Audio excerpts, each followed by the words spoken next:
गणेशोत्सवाच्या पार्श्वभूमीवर शहरातील सुरक्षेचा आढावा घेण्यासाठी कोपरगाव पोलिसांनी बुधवार दिनांक 3 सप्टेंबर 2025 रोजी संध्याकाळी 5:30 वाजता भव्य रूट मार्च काढला। आगामी उत्सव काळात कायदा सुव्यवस्था अबाधित राहावी आणि नागरिकांमध्ये विश्वास निर्माण व्हावा या उद्देशाने अहिल्यानगरचे पोलीस अधीक्षक सोमनाथ घारगे यांच्या मार्गदर्शनाखाली शिर्डी विभागाचे उपविभागीय पोलीस अधिकारी अमोल भारती, कोपरगाव शहर पोलीस ठाण्याचे पोलीस निरीक्षक रामकृष्ण कुंभार आणि कोपरगाव तालुका पोलीस ठाण्याचे पोलीस निरीक्षक संदीप कोळी यांच्या नेतृत्वाखाली हा उपक्रम राबवण्यात आला। या रूट मार्च मध्ये पोलीस उपनिरीक्षक दीपक रोटे, संजय पवार, संदीप सुन्ने, महिला पोलीस उपनिरीक्षक नंदा गलांडे तसेच स्थानिक पोलीस होमगार्ड व विविध विभागातील पथके सहभागी झाली होती।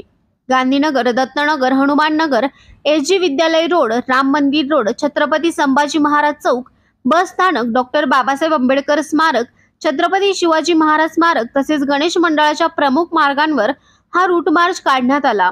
शहरातील नागरिकांनी रस्त्यावर उभे राहून पोलिसांच्या या तयारीचे स्वागत केले। यामुळे नागरिकांमध्ये सुरक्षिततेचा आणि आत्मविश्वासाचा माहोल निर्माण झाला।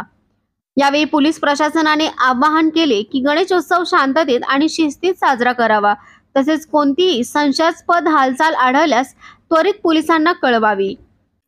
आता 2 दिवसावरच गणपती विसर्जन मिरवणूक जवळ आलेली आहे।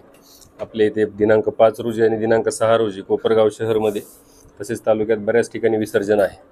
तर त्या अनुषंगाने आगामी कायदा व सुव्यवस्थेची परिस्थिती चांगल्या प्रकारे हँडल करता यावी, तसेच शहराची ओळख आमच्या पोलीस बंदोबस्तातल्या सर्व लोकांना व्हावी, कारण बरेचसे होमगार्ड बंधू पण आहेत जे आमच्यासोबत काम करणार आहेत।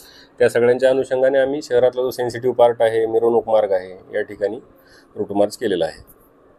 सर, एकूण किती अधिकारी आणि किती कर्मचारी?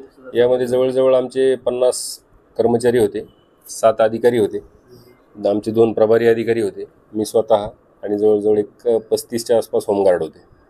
सर, नागरिकांना, गणेश मंडळांना काय आव्हान तुमचं राहील? सर्व गणेश भक्तांना माझ्यातर्फे हेच आवाहन राहील की आपल्याला गणेशोत्सवाच्या खूप खूप शुभेच्छा। तसेच ज्या 5 तारखेला आणि 6 तारखेला जे विसर्जन आहे ते आपण अत्यंत उत्साहात, आनंदात, परंतु शांततेत, कुठलंही त्याला गालबोट न लागता साजरं करावं, असे मी अहिल्यानगर पोलीस दलातर्फे सर्वांना आवाहन करतो।